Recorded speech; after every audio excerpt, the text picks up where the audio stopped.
Le téléchargement illégal de musique sur Internet, nous abordons régulièrement la question dans le journal.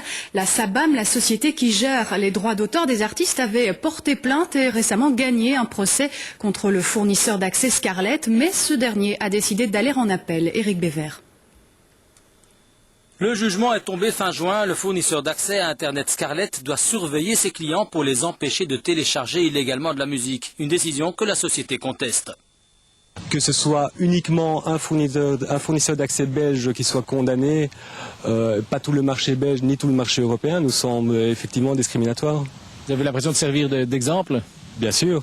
De toute façon, il faut savoir qu'un minimum des surfeurs, des utilisateurs d'Internet téléchargent illégalement.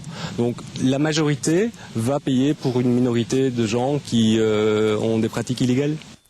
Scarlett a donc décidé d'aller en appel de ce jugement, mais l'appel n'étant pas suspensif, les astreintes risquent de tomber dans 6 mois si un système de filtrage n'est pas mis en place d'ici là. Nous devrons payer l'astreinte en cas où nous ne pourrions pas filtrer 100% du contenu proposé par la SABAM sur le marché belge. Et le juge reconnaît lui-même que seuls 70 à 90% du contenu pourrait être filtré.